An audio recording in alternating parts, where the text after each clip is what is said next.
What's good, y'all? Welcome back to another video on the Soul Therapy YouTube channel. In this video, I'm back on the north side doing some thrift shopping and seeing what kind of kicks I can find under retail. Our first stop of the day is Urban Jungle, a relatively new store that carries a bunch of kicks and vintage items. And I'm not gonna lie, their pricing here is pretty crazy. They had the medium curries at $350, and anybody that knows anything about that shoe knows that it got restocked recently and goes for just right around retail. Which is true for a lot of Nike Dunk lows that were released in the pandemic that were honestly selling for a lot of money until they restocked this year or the year before.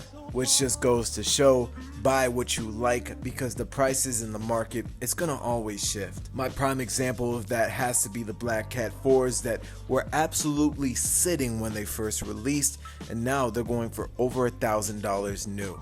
At this Foot Locker store, they had some Jordan 1 High Comforts for under $100. If you know anything about this shoe, it's actually extremely comfortable, and I really wish they would just implement that tech of that shoe into your standard Jordan 1 High OGs. Here's my problem with Jordan Brand. We have the Jordan 1 High 85 cut that is true as possible to the original, and then we have the Jordan 1 High OG.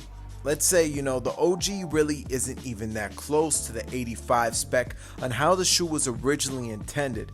In my eyes, the OG should just be an upgraded version that still looks like how it does, but improve the material, improve the quality, and most importantly, improve the comfort. And keep the OG colorways dropping in the 85 spec, making all collectors and sneakerheads alike happy.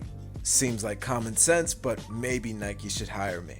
Our next stop was Stash, one of my absolute favorite retail sneaker stores over on the north side. They have a lot of great shoes here still sitting, including these Air Max 186 OGs in that blue colorway. They also had the Opium Airship. I think the Airship is such an underrated silhouette. They tend to have really good materials, and if you didn't know, Jordan first hooped in those shoes before the Jordan 1s were ready for them. Speaking of Jordan 1s, these Jordan 1 High denims look different every time I see a new pair. Some of them have that blue color bleeding onto the mid-quarter panels of the shoe, and I'm absolutely not a fan of how that looks or that material, because I know it's not durable and it's not going to last you a long time. Another underrated silhouette has to be the Nike Terminator Low and the Nike Cortez, which you guys know I'm a huge fan of.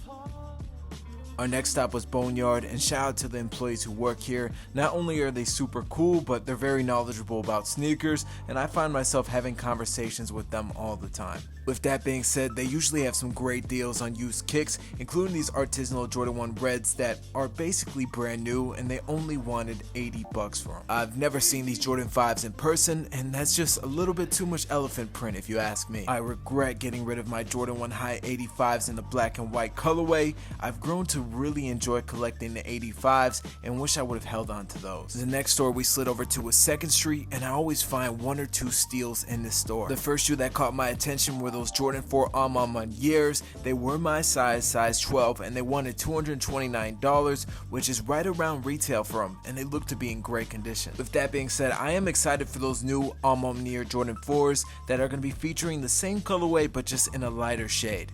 Check out how cheap these off-white Air Force 1 mids are, only $130 for a size 11, and I understand the Air Force 1 mid is just not a popular silhouette, but that price for an off-white sneaker is just ridiculous to me. Easily one of my favorite shoes that I saw a couple reviews on that caught my interest but never seen them in person until now are those Nike Astro Grabbers. That's a collaboration with Bode, and I think those are amazing for the summer. They also had these off-white Dunks. I remember when the off-white Dunks were just like a grail for many, especially at the peak of dunk hype back in the early pandemic time, and they've definitely gotten a lot cheaper since then. I had to pop into Adidas to see what kind of kicks we were working with, and they had some cool rivalry and old school models that featured nice materials, and definitely these neighborhood superstars caught my eye. Materials on here stunning. I love the suede hits, especially for those 3 stripes. These Campus 2000s featured this really cool pattern on them,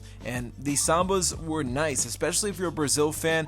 Not the biggest fan of that material choice though. These next evolution of the Sambas they don't look good, I think they can keep those. The Stan Smiths are iconic, but I'm not the biggest fan of that pre-aged midsole on those, to be honest. With that being said, I hope you enjoyed this video. If you did, make sure to like and subscribe for more Sole Therapy.